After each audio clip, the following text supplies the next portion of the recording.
সুপ্রিয় শিক্ষার্থীবৃন্দ ও সম্মানিত অভিভাবক মণ্ডলী, আজকের এই অনলাইন ক্লাসে সকলকে সুস্বাগত জানাচ্ছি। আমি মোহাম্মদ হেলালুদ্দিন, সহকারী শিক্ষক, পীর কাশিমপুর আরবি উচ্চ বিদ্যালয়, মুরাদনগর, কুমিল্লা। সুপ্রিয় শিক্ষার্থীবৃন্দ, আমি আজকে আলোচনা করতে যাচ্ছি অষ্টম শ্রেণীর বিজ্ঞান বইয়ের ষষ্ঠ অধ্যায়টি নিয়ে। তাহলে তোমরা একটু লক্ষ্য করো, ষষ্ঠ অধ্যায় পরমাণুর গঠন নিয়ে আমি আজকে আলোচনা করতে চাচ্ছি। তা আমি আজকে এই অধ্যায় থেকে একটি সৃজনশীল প্রশ্ন নিয়ে আসছি। তোমরা একটু বোর্ডে খেয়াল করো, আমি একটি সৃজনশীল প্রশ্ন নিয়ে আসছি। x মৌলের পারমাণবিক সংখ্যা 6 এবং ভর সংখ্যা 12। আবার y ও z মৌল দুটি পারমাণবিক সংখ্যা x মৌলের সমান। এ মৌল দুটির নিউটন সংখ্যা 7 এবং 8। এইটা হচ্ছে আমার আজকের প্রশ্নের উদ্দীপক। তাহলে প্রশ্নটা কি? কতে প্রশ্ন রেখেছি আয়ন কি, খতে রেখেছি হিলিয়াম পরমাণু নিষ্ক্রিয় কেন, গতে রয়েছে x মৌলটির নিউটন সংখ্যা ও ইলেকট্রন সংখ্যা নির্ণয় করো। গতে রেখেছি উদ্দীপকে মৌল তিনটি পরস্পর আইসোটোপ বিশ্লেষণ করো। তো সুপ্রিয় শিক্ষার্থীবৃন্দ, আমরা প্রথমে চলে আসি আয়ন কি। তাহলে আয়ন কি? পরমাণু, আধানযুক্ত পরমাণুকে আয়ন বলে। এক কথা আমরা বলতে পারি কি, আধানযুক্ত পরমাণুকে আয়ন বলে। তো সুপ্রিয় শিক্ষার্থীবৃন্দ, তাহলে আমরা যদি এখন খতে চলে যাই, খতে বলছে হিলিয়াম পরমাণু নিষ্ক্রিয় কেন। হিলিয়াম পরমাণু নিষ্ক্রিয় কেন? তো সুপ্রিয় শিক্ষার্থী, তোমরা একটু খেয়াল করো, আমরা যে হিলিয়াম, এই হিলিয়াম পরমাণুর ইলেকট্রন সংখ্যা কত? 2টি, তাই না? 2টি। এটা একটি কক্ষপথে রয়েছে, এই কক্ষপথটা ইলেকট্রন দ্বারা পূর্ণ রয়েছে, অর্থাৎ এটা কোনো ইলেকট্রন গ্রহণও করতে পারে না, আবার বর্জনও করতে পারে না। তাই এই পরমাণুটা নিষ্ক্রিয়। তো সুপ্রিয় শিক্ষার্থীবৃন্দ, আমি আবারও বলি, যে সকল পরমাণুর সর্বশেষ কক্ষপথ পরিপূর্ণ থাকে, এরা ইলেকট্রন গ্রহণ বা বর্জন করতে পারে না, ওই সকল পরমাণুগুলো নিষ্ক্রিয় হয়। তাই হিলিয়ামও নিষ্ক্রিয়। ওকে সুপ্রিয় শিক্ষার্থীবৃন্দ, এখন আমরা গ অংশে চলে আসি। গ অংশে রয়েছে x মৌলটির নিউটন সংখ্যা ও ইলেকট্রন সংখ্যা নির্ণয় করো। তাহলে আমরা একটু খেয়াল করি যে এখানে x মৌলটিকে, যার পারমাণবিক সংখ্যা কত? 6। তাহলে উদ্দীপক হতে পাই, তাহলে আমরা লিখতে পারি, এটা হচ্ছে কি গ অংশ, তাই না? আমি এখন আলোচনা করছি গ অংশ নিয়ে। তাহলে উদ্দীপক হতে পাই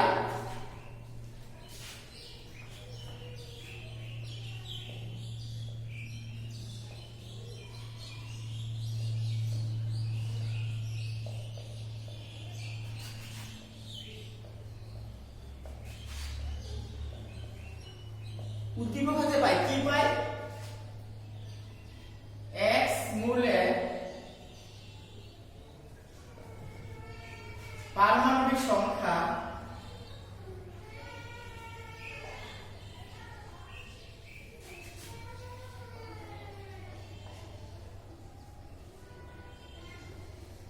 ঠিক আছে না? x মৌলের পারমাণবিক সংখ্যা কত দেওয়া আছে? 6 দেওয়া আছে। এখন তোমরা বলছে x মৌলটির নিউটন সংখ্যা ও ইলেকট্রন সংখ্যা বের করতে। আচ্ছা, আমরা কি জানি? তোমরা এই বিষয়টা জানো, তাই না?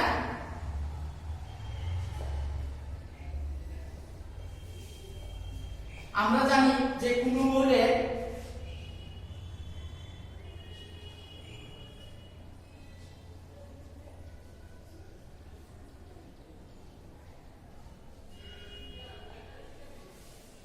মৌলের পারমাণবিক সংখ্যা সমান সমান প্রোটন সংখ্যা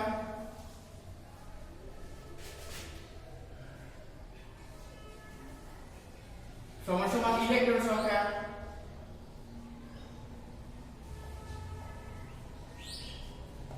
আমরা এই বিষয়টা জানি, তাই না, যে যে কোনো মৌলের পারমাণবিক সংখ্যা যত, তার প্রোটন সংখ্যাও তত, তার ইলেকট্রন সংখ্যাও তত।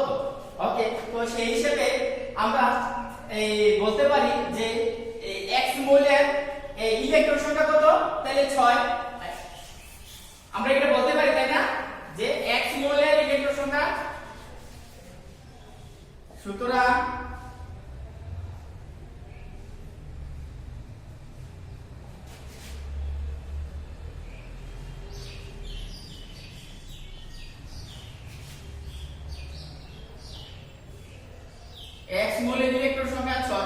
এখন বাকি রয়েছে নিউট্রন সংখ্যা বের করা। তাহলে নিউট্রন সংখ্যা কত?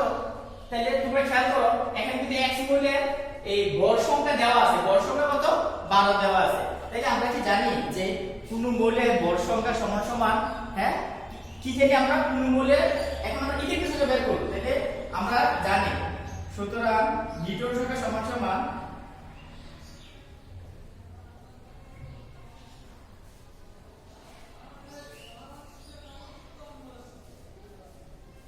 ভর সংখ্যা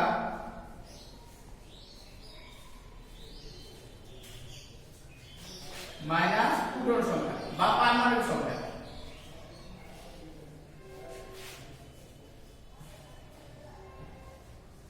আমরা এটা জানি, তাই না? তাহলে ভর সংখ্যা কত? 12 মাইনাস প্রোটন সংখ্যা কত? 6। তার মানে এই নিউট্রন সংখ্যা আমরা কত পেলাম? 6 পেলাম। অতএব আমরা এখন বলতে পারি যে x মোলের নিউট্রন সংখ্যা 6, ইলেকট্রন সংখ্যাও 6। ওকে, ধন্যবাদ।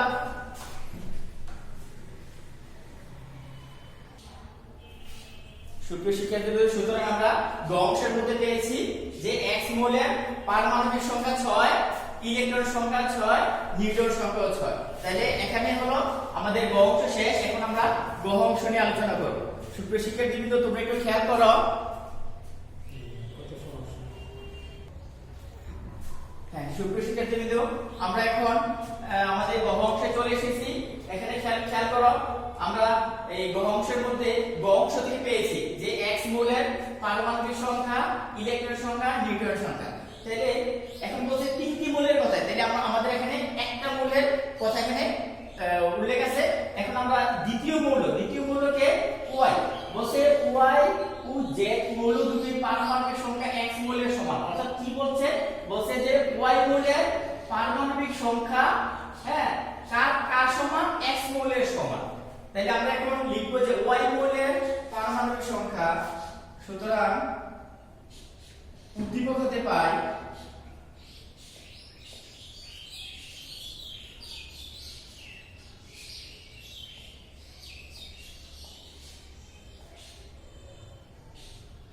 y মোলের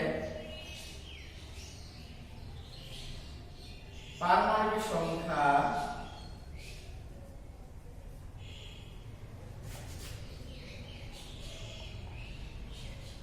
কার বলছে x মোলের সমান, অর্থাৎ তাহলে 6, তাই না? তো ওকে, এখন পারমাণবিক সংখ্যা যদি x হয়, তাহলে এই ইলেকট্রন সংখ্যাটা কত হবে বা নিউট্রন সংখ্যাটা কত হবে এটা আমাকে বের করতে হবে। সুতরাং তাহলে নিউট্রন সংখ্যাটা কত হবে আমরা বের করি। সুতরাং y মোলের, এবার নিউট্রন সংখ্যা কত?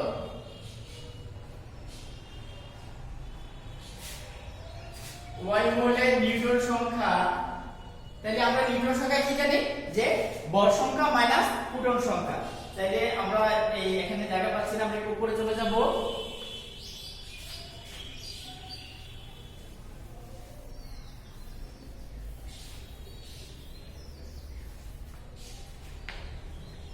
তাহলে নিউট্রন সংখ্যা তাহলে কি হচ্ছে? ভর সংখ্যা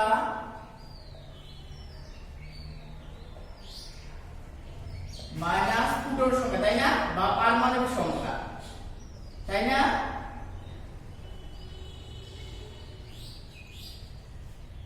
তাহলে ভর সংখ্যার কথা তোমরা একটু উদ্দীপকে খেয়াল করো তো, যে y মোলের ভর সংখ্যা দেওয়া আছে কিনা। এই যে এই মৌল দুটি নিউট্রন সংখ্যা কত দেওয়া আছে? 7 দেওয়া আছে এবং 8 দেওয়া আছে। তাহলে ভর সংখ্যা কি দেওয়া আছে? তাহলে ভর সংখ্যা দেওয়া না, নিউট্রন সংখ্যা দেওয়া আছে। সরি, এখানে আমার একটু মিস্টেক হয়ে গেছে, তোমরা একটু খেয়াল করো। হ্যাঁ সুপ্রিয় শিক্ষার্থীবৃন্দ, আমরা এই গ অংশের মধ্যে, হ্যাঁ আমরা উদ্দীপক হতে কি পেয়েছিলাম যে y মোলের পারমাণবিক সংখ্যা 6। তাহলে y মোলের ভর সংখ্যাটা কত? তাহলে আমরা কি জানি যে ভর সংখ্যা সমান সমান কি? প্রোটন সংখ্যা প্লাস কি সংখ্যা? নিউট্রন সংখ্যা।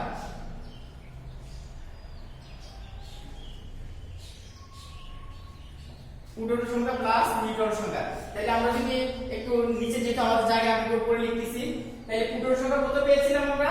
প্রোটনের সংখ্যা 6 পেয়েছিলাম, তাই না? তারপর নিউট্রনের সংখ্যা কত পেয়েছিলাম? এই যে নিউট্রনের সংখ্যা 7 পেয়েছিলাম। তাহলে কি প্লাস, তাহলে আমরা কত পাচ্ছি? 13 পাচ্ছি, তাই না? তাহলে y মোলের গড় সংখ্যা, সুতরাং y মোলের গড় সংখ্যা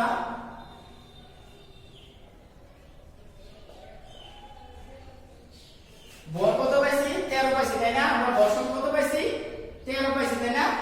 তাহলে আমরা x পেলাম, তারপরে y পেলাম, তারপরে এখন আমরা z মূলের কথা আমরা হিসাব করব। তো সুপ্রিয় শিক্ষার্থীদের জন্য আমরা এটা একটু মুছে দেই। তোমরা আবার একটু খেয়াল করো যে আমরা উদ্দীপক হতে আবার পাই, আমি এই অংশ থেকে করে নিচ্ছি, উদ্দীপক হতে পাই এবার z মূলের পারমাণবিক সংখ্যা। তোমরা একটু খেয়াল করো যে এখানে বলছে যে y ও z মৌল দুটি পারমাণবিক সংখ্যা x মোলের সমান। তো সেই হিসেবে আমরা বলতে পারি z মোলের পারমাণবিক সংখ্যা 6, আমরা বলতে পারি? অবশ্যই আমরা বলতে পারি। তাহলে z মোলের গড় সংখ্যা কত হবে একটু বলো তো? তোমরা অবশ্যই আন্দাজ করতে পারতেছো যে z মোলের গড় সংখ্যা সমান প্রোটনের সংখ্যা প্লাস নিউট্রনের সংখ্যা। তো ওই হিসাবে আমরা এখানে তাহলে পারমাণবিক সংখ্যা কত? প্রোটনের সংখ্যা 6, অর্থাৎ পারমাণবিক সংখ্যা প্রোটনের সংখ্যা একই কথা 6 প্লাস, তাহলে নিউট্রনের সংখ্যা কত হচ্ছে? তাহলে এখানে খেয়াল করো, নিউট্রনের সংখ্যা 8, নিউট্রনের সংখ্যা কত? 8। তাহলে এখানে কত দাঁড়াচ্ছে? যোগফল 14। আমরা এটা বলতে পারি। সুতরাং z মোলের গড় সংখ্যা 14। তাহলে তোমরা একটু খেয়াল করো, আমরা x y এবং z তিনটা মৌলেরই পারমাণবিক সংখ্যা পেয়েছি 6, কিন্তু গড় সংখ্যা পেয়েছি আমরা ভিন্ন ভিন্ন। গড় সংখ্যা আমরা কি পেয়েছি?